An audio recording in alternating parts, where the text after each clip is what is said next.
It was a sound I can never forget. In the dead of night, when the house was still and the world outside was cloaked in thick, suffocating silence, I heard it. My dog buddy, the one I had buried just weeks ago, was barking. It wasn't a dream. The familiar bark echoed through the dark, sharp and desperate, just like it used to when he was alive. My heart stopped. I froze, unsure if it was my grief playing tricks on me, or something far darker. But deep down, I knew Buddy was gone. So who or what was making that sound? The sound came again, sharp and unmistakable.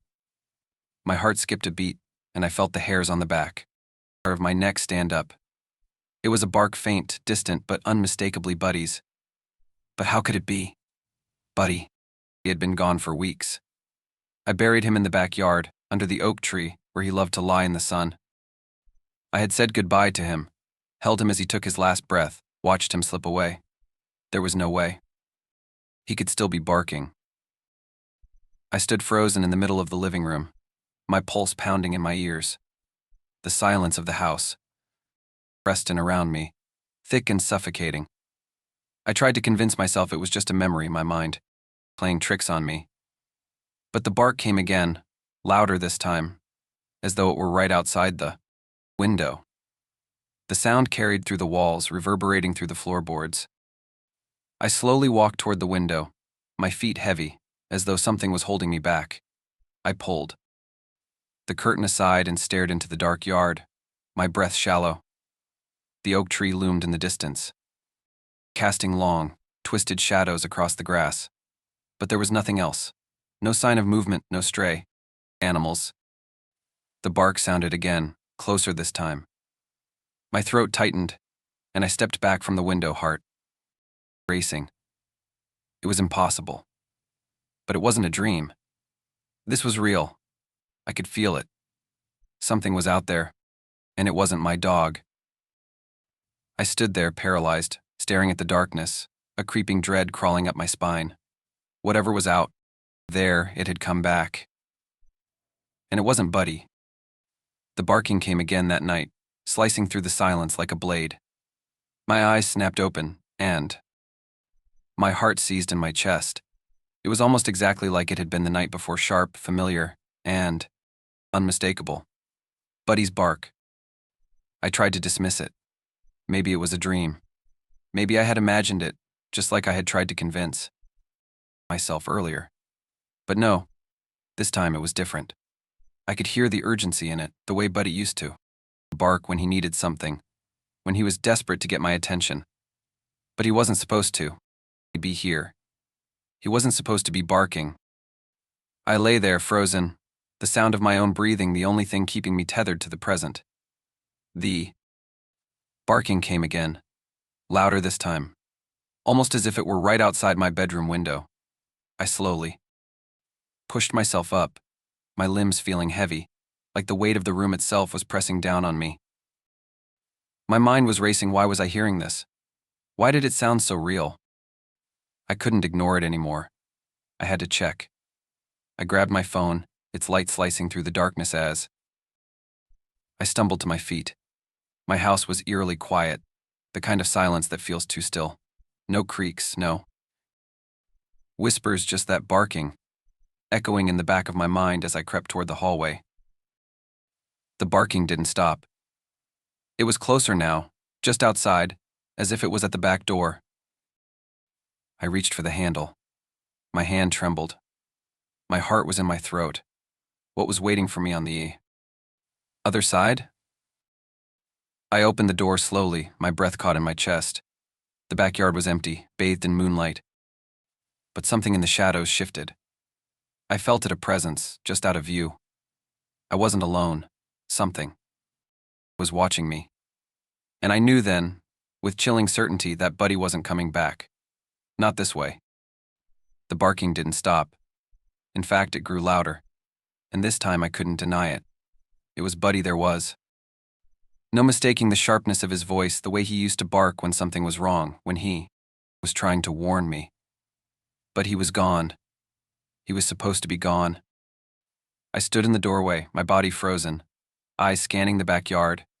The light from the moon illuminated the yard, casting long shadows across the grass, but there was nothing but the whisper of the wind and the relentless barking that seemed to come from everywhere and nowhere at once. I stepped outside, my breath coming in shallow gasps. The air was thick, heavier than it should have been. Like the night itself was closing in. The barking was getting closer, more frantic, as if Buddy were right there, just behind the fence, trying to get to me.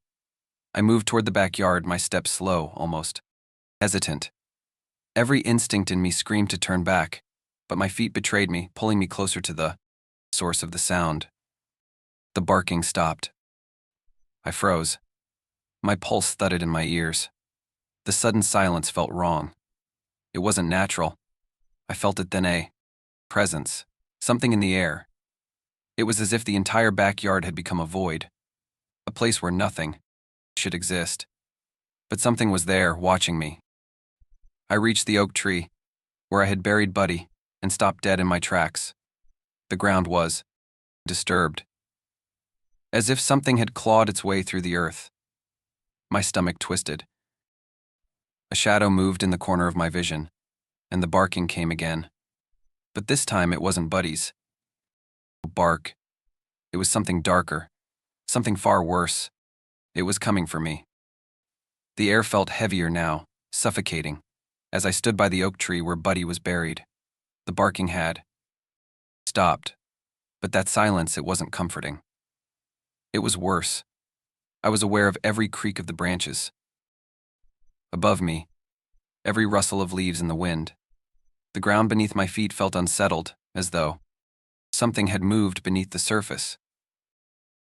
I crouched down, my breath shallow, my hands shaking as I brushed the dirt aside. My fingers brushed against something cold, the unmistakable weight of Buddy's collar. I recoiled, the hairs on my neck prickling. I hadn't touched that collar since I buried him. How had it ended up here, in the disturbed earth? I picked it up, the metal cold and lifeless in my hand. My stomach twisted. I stared at it, knowing that I shouldn't, but unable to look away. The collar was still covered in dirt, but I could feel a chill emanating from it, almost as though it had been waiting for me. I glanced around, suddenly feeling too exposed, too vulnerable. The barking had returned faint, like a whisper on the wind. It was coming from behind me. I spun around, my breath catching in my throat. The yard was empty, the shadows stretching long and ominous in the dim light. But something was off.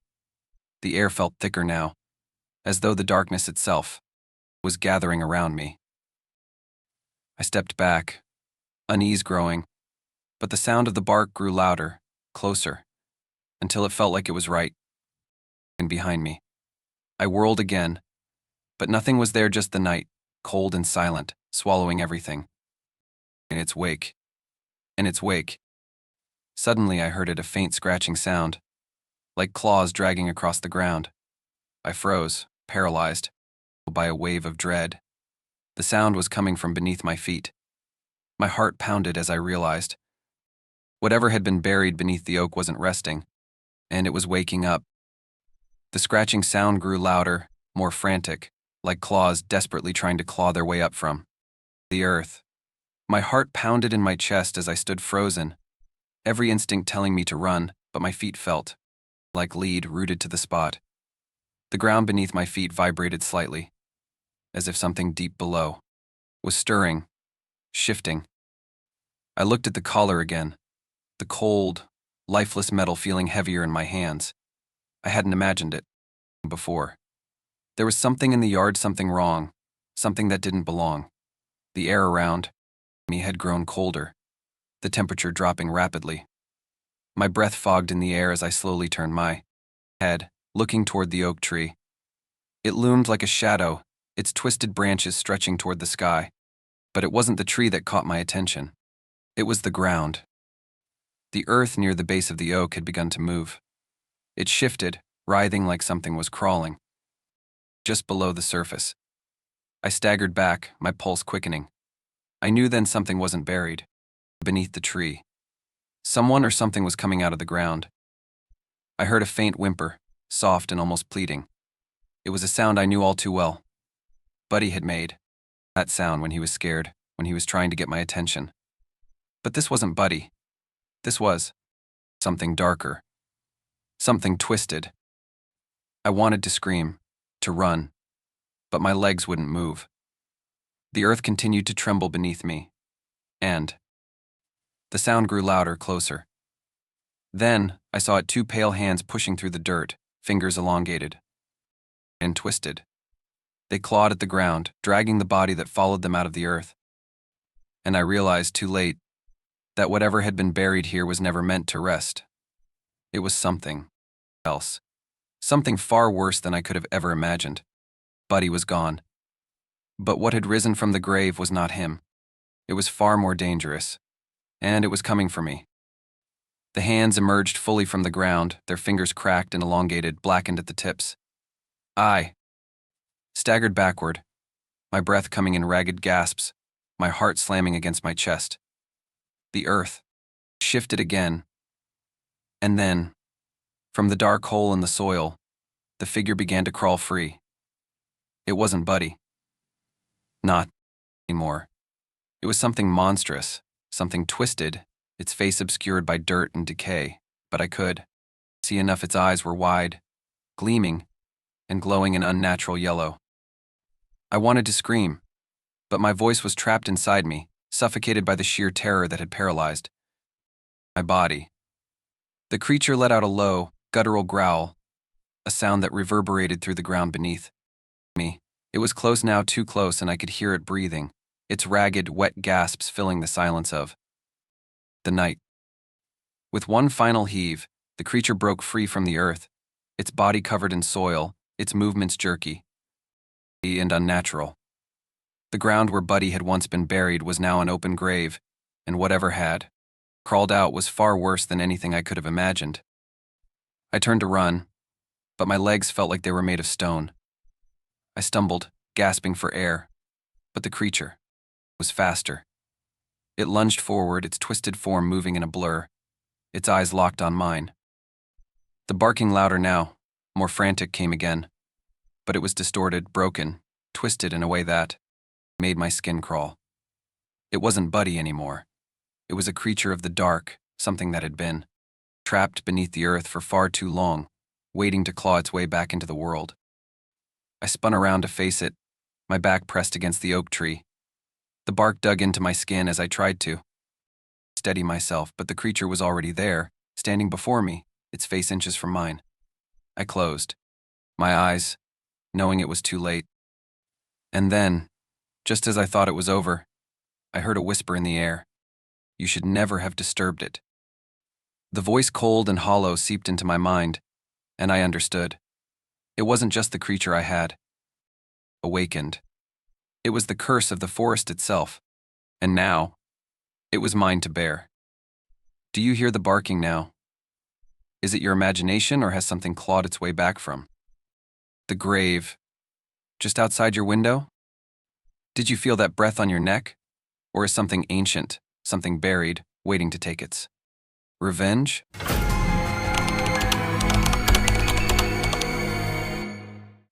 It's funny how something can disappear for years, only for you to find it in the strangest place.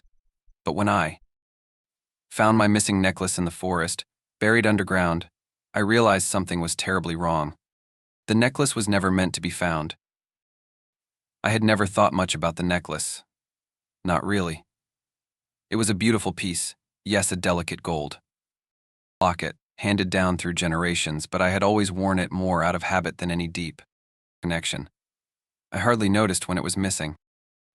It was a stormy afternoon when I realized it was gone. The air was thick with the smell of rain, and the house felt too quiet. I'd been getting ready for work, rummaging through the drawers in my room when I instinctively reached for the necklace. My fingers brushed across my neck, but there was nothing there. My heart skipped. I checked every corner of my room, pulling open drawers, flipping through boxes, searching under the bed as if it could somehow materialize out of thin air. But nothing. The necklace was nowhere to be found. I retraced my steps, convinced it was just misplaced. Maybe I had left it somewhere or taken it off. For some reason I couldn't recall. But after hours of searching, I felt a creeping unease settle in. This wasn't normal. Bray wasn't normal. That night, after checking the house again and again, I started thinking about the last time I remembered wearing it. It had been weeks, maybe months. The realization came slowly, and with it, an unsettling thought. What if it had never been misplaced? What if it had been taken? I tried to brush it off, but as the days passed, the nagging feeling didn't fade. It only grew stronger, a whisper that seemed to come from inside me, telling me to look deeper into places I hadn't thought to. Look, there was something about the disappearance of the necklace that didn't sit right. Something was wrong. Something I couldn't explain. The night felt too still, the kind of silence that presses against your ears, suffocating and unnatural. Shouldn't have been there. Not in the forest. The dark trees loomed like silent sentinels, their branches twisting into the sky, blocking out what little moonlight remained. The air was thick, a chill that crept beneath my skin, making every breath feel heavier than the last. I didn't know why I was here, why I was drawn to this particular patch of woods behind my house. The more I walked, the more uneasy I became, as if something was watching, waiting just beyond the trees. I tried to shake off the feeling, telling myself I was being paranoid. But with each step deeper into the forest, that feeling grew harder to ignore. The ground beneath my feet was soft and uneven, leaves crunching beneath my shoes as I moved forward. The path twisted and turned, pulling me in directions I hadn't meant to go. But it was too late. My body moved as if it had a mind of its own, as if the forest was guiding me, forcing me to walk deeper into its grasp. Then I saw a clearing ahead, but it wasn't empty. Something shimmered faintly in the middle of the space, catching the dim light. I hesitated, my heart pounding in my chest as I stepped closer. There, half buried beneath the dirt, was the gleam of gold. I knelt down, hands trembling as I brushed the dirt aside, my fingers scraping against something solid. And there it was, the necklace. My necklace. It had been lost, forgotten. But now, here it was, buried deep in the earth. But why? Why had it been hidden here? A cold gust of wind swept through the clearing, and for the first time I realized something else was there with me. I wasn't alone. I could feel my heart hammering in my chest as I unearthed the necklace. The metal was cold against my skin, and the small locket gleamed in the dim light, as if it had been waiting for me. I pulled it free from the dirt, brushing off the soil, my hands trembling. It looked exactly the same, old, worn, but unmistakably mine. But something didn't feel right. It wasn't just the strange sensation that had been growing since I first stepped into the forest. There was something about the necklace itself now that felt wrong. As I turned the locket over in my hand, my breath caught in my throat. There, etched into the back, was a symbol I didn't recognize. A strange, twisted design, almost like a rune, faintly glowing in the dim light. I had never seen anything like it. It wasn't there before, I was sure of it. My grandmother's locket had never had anything on the back, but her initials. A whisper of wind brushed past me and I froze.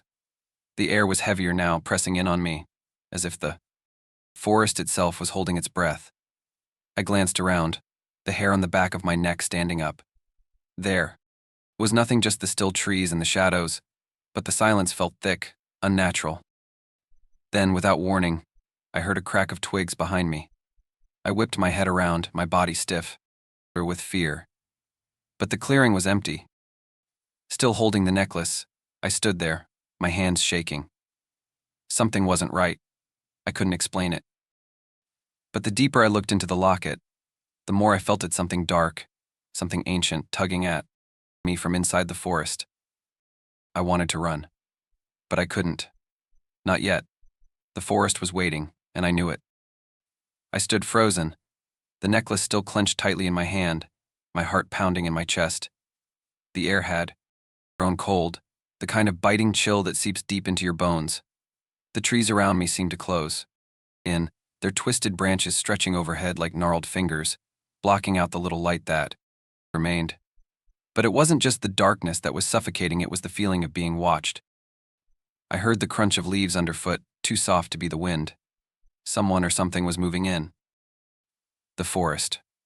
My breath caught in my throat as I turned, scanning the trees. The clearing was still, unnervingly so. I was alone, or at least I should have been. But the feeling of presence was undeniable. It was like the air itself had thickened, pressing in on me from all sides. I could almost feel a weight on my chest, as though something was standing just behind me. Its cold breath brushing the back of my neck. I turned again, my eyes darting over every shadow, every dark corner of the clearing. Nothing. Just the eerie stillness of the forest. Then a voice, barely a whisper, slipped through the air, its words unintelligible, as if carried on a breath that wasn't mine. I spun around, my pulse racing, but there was no one there. My stomach twisted into knots, nausea rising in my throat. It was as if the forest itself was alive, breathing with me, its every creak and rustle a threat waiting to unfold. I backed away slowly, the locket still tightly in my hand, but my feet felt heavy, like the earth beneath me was holding me in place. The trees seemed to lean in closer, casting long shadows across the ground as if they were watching me, waiting for something. Then, the whisper came again, louder this time, more distinct. Leave. Now. I wanted to scream, to run, but my legs wouldn't move. The forest had me, and it wasn't letting go. I could feel my body trembling, every muscle tight with fear, as the whisper echoed through the trees. Again. Leave. Now the voice was barely a breath, but it was clear, too clear. It came from nowhere. And everywhere, wrapping itself around me like a cold, suffocating blanket. I tried to move, but my feet were stuck in place.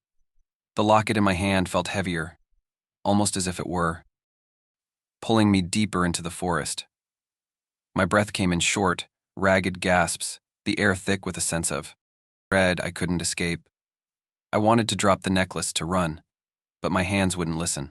They clenched tighter around the cold metal, as if the locket had become a part of me, fused with my very being.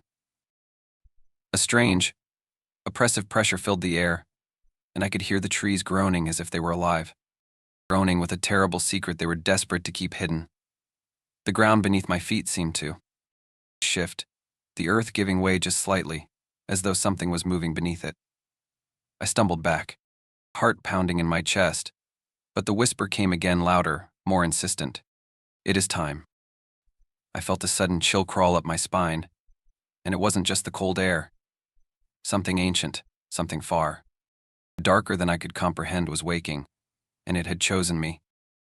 The clearing around me seemed to close in, the trees pressing tighter together, their branches twisting like fingers blocking out the sky. The necklace, my grandmother's necklace, was no longer a relic.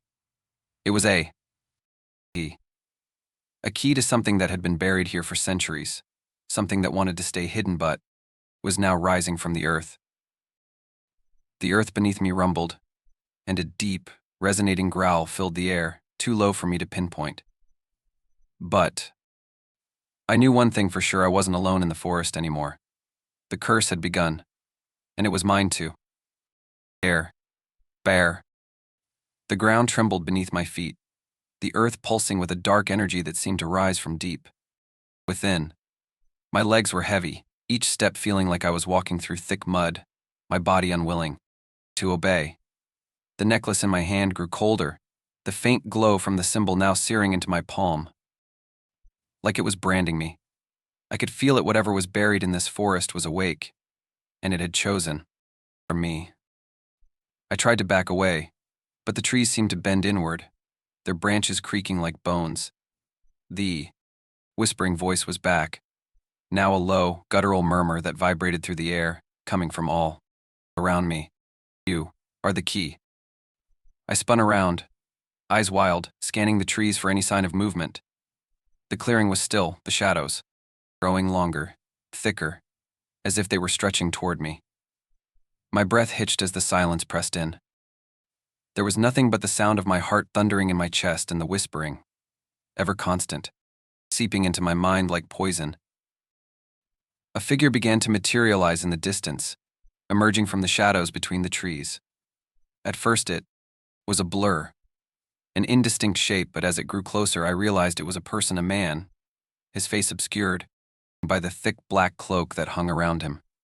His eyes glowed with an unnatural light, and the air around him seemed to warp, distorting the space itself. I couldn't move. My feet were frozen in place, my body paralyzed by fear. He stepped forward, his feet silent against the earth, and I could feel the weight of his gaze, like a cold hand pressing against my chest. "You should have left," he said, his voice not a whisper anymore, but a command. I tried to speak, but no words came out. The world around me was collapsing, and I realized too late the curse had already claimed me. The truth had been there all along, hidden beneath layers of time, waiting for someone foolish enough to disturb it.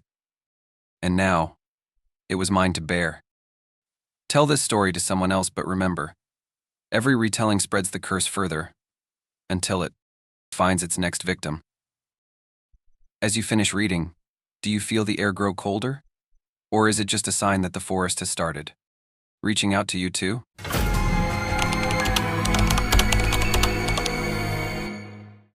The night I started guarding that empty warehouse, I was given a list of rules. Simple, at first glance. But by the end of the first night, I realized the rules weren't just odd, they were life or death. And breaking. Even one could make the darkness inside the warehouse something much worse than I ever imagined. The job offer seemed too good to be true. Guard an empty warehouse overnight for a few weeks just to keep the place secure. The pay was decent, enough to cover my bills for the month. I didn't ask questions. I needed the money. So when the hiring manager handed me the details, an address, keys, and a set of rules, I didn't hesitate. The warehouse was on the outskirts of town, tucked away behind tall fences and forgotten streets. The building looked abandoned, the windows grimy, the paint peeling like the skin of something left to rot. A single security light flickered in the distance, casting long shadows across the empty lot. The man who hired me barely said anything, just handed over the keys with a terse look and a brief handshake. "The rules are simple," he said, his voice low and flat. "Just follow them. It's for your own safety." Ain safety. I felt a chill run through me as he recited the list. Lock the front doors at 10 p.m. Do not leave the premises for any reason. Do not open the southernmost door after midnight. He paused, his gaze sharp. If you hear anything from the basement, ignore it. Do not go near the main storage room. His eyes lingered on me a moment too long, a strange unease settling in the pit of my stomach. He wasn't trying to scare me, but there was something unsettling in his tone, as if he knew something I didn't. I nodded, trying to brush off the tension that prickled along my skin. I had a job to do. "You're safe," he added, his smile tight, almost forced. But as he turned to leave, I noticed something in his eyes, a flicker of fear, quickly masked. And in that moment, I realized something about this job didn't add up. I should have walked away then, but I didn't. The door slammed shut behind me, locking me in. The first few hours were uneventful, and the silence was almost comforting. I walked the perimeter of the warehouse, checking the locks on the doors, ensuring the windows were secure. The building was exactly as I expected, cold, dark, and empty. The hum of the fluorescent lights above was the only noise filling the space with a sterile, uninviting atmosphere. But as the minutes dragged on, I couldn't shake the growing unease that gnawed at the back of my mind. The rules, those strange, cryptic rules, kept replaying in my head, especially the one about the southernmost door. I tried to brush it off. There was nothing out of the ordinary, no footsteps, no voices, no disturbances. Then around midnight, I heard it. A low, unsettling thump coming from deep within the building. It was muffled, like something heavy had been dropped, but the sound felt wrong, too deliberate. I froze, my heart pounding. The sound came again, this time louder. My eyes flicked to the security monitors. There was nothing. No movement. No sign of anyone in the building. But I couldn't ignore the creeping feeling that something was out there. I grabbed my walkie-talkie, my hand shaking as I pressed the button. "Is anyone there?" I whispered, my voice too loud in the stillness. No response. Only the static of dead air. I tried to convince myself it was nothing. Maybe an old pipe settling, the building shifting. But the thumps grew more frequent, louder, almost rhythmic. I couldn't ignore them anymore. Then came the whisper, a soft voice on the wind. "Don't go near the southernmost door." I spun around, my pulse racing, but there was no one there. The air felt colder now, oppressive, suffocating. And somewhere in the distance, a door creaked open. I should have left. But I stayed. The basement door creaked and I froze. The air was thick with a damp, musty smell, and I could feel my heartbeat racing in my chest. The building felt alive now, pulsing with something darker, something unnatural. The thumping sound had stopped, but that whisper, it lingered in my ears, repeating like a warning I couldn't ignore. "Don't go near the southernmost door," it said again, softer now, as if it was coming from the basement. Myself. I didn't want to go down there. Everything in my body screamed at me to leave, to walk out of the warehouse and never come back. But my feet moved anyway, almost against my will, as if something was pulling me toward that door. I turned the handle. It was heavier than it should have been, like something was pushing back from the other side. The door groaned in protest, but finally it opened, revealing a dark staircase that seemed to drop down into a void. I hesitated, my breath catching in my throat. Another whisper. "Closer this time, you shouldn't have come." I stepped down, the stairs creaking under my weight. The further I went, the colder it became, the air, thick with dust and something else, something metallic. The flickering light above barely illuminated the way. My hand trembled as I gripped the railing, the shadows around me growing deeper with each step. I reached the bottom. The basement stretched out before me, empty crates piled high against the walls, the floor covered in patches of mold and rust. But in the far corner of the room, I saw something, a shape, hunched and twisted, unmoving. My breath caught in my throat as I stepped closer, unable to stop myself. And then, as the dim light revealed it fully, my stomach dropped. It wasn't a crate. It was a body, or what was left of it. Before I could react, the door slammed shut behind me. The room plunged into darkness. The door slammed shut behind me with a force that made my heart lurch. I was trapped in the basement. The darkness closing in around me. I hadn't even heard the door move, but now it was locked, and the room was bathed in thick shadows. The whispering voice from before, "You shouldn't have come," still echoed in my head, louder this time, as if it were speaking directly into my ear. I fumbled for my flashlight, my hands slick with sweat, but when I turned it on, the beam only seemed to deepen the darkness, the basement stretching far beyond what the light could reveal. The thing in the corner, the twisted body I thought I'd seen, was now gone. The corner was empty. I stepped back, panic rising in my chest. My mind raced, trying to rationalize it. Maybe it was a trick of the light. Maybe my exhaustion was playing tricks on me. But deep down, I knew I hadn't imagined it. Something had been there. Something that shouldn't have been. Then, I heard it again, a soft scrape, like nails dragging across the floor. Slowly, I turned the beam of the flashlight toward the sound. My breath caught in my throat. It was coming from the far side of the room. And then I saw it, the faint outline of something moving just out of the reach of the light. A figure, tall and thin, creeping closer with every heartbeat. My heart hammered in my chest. I stumbled back, tripping over something on the floor. I didn't look down. I couldn't. My only thought was to escape. But the figure was moving toward me, closer now, faster than it should have been. And then the light flickered, dying in my hand, plunging me back into total darkness. The scraping noise stopped. I wasn't alone anymore. The figure was right behind me, and I could feel its breath, cold and foul, on the back of my neck. I could feel the thing behind me now, its presence pressing against my skin, colder than the air around me. I wanted to move, but my legs were frozen, stuck in place by a sheer force of terror that I couldn't understand. The darkness had swallowed the basement whole, and I was blind, unable to see where it was. But I could feel it inching closer, waiting for me to turn around. A slow breath of cold, wet exhale slipped into my ear. The sound was too close. I shuddered, but I couldn't escape it. The scrape of its nails on the floor grew louder, sharper. It was circling me, waiting for me to make a mistake. Then I heard it.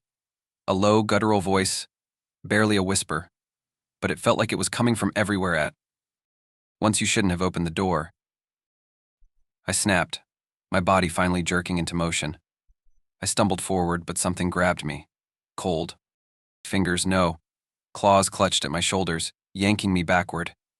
I felt a sharp pressure against my neck, a chill creeping through my spine as the voice murmured again, louder this time, "We've been waiting for you." I fought back, twisting, but the grip tightened. My hands flailed in the dark, searching for anything to defend myself. But the room seemed to close in, its walls pressing against me, its corners filling with shadows that moved.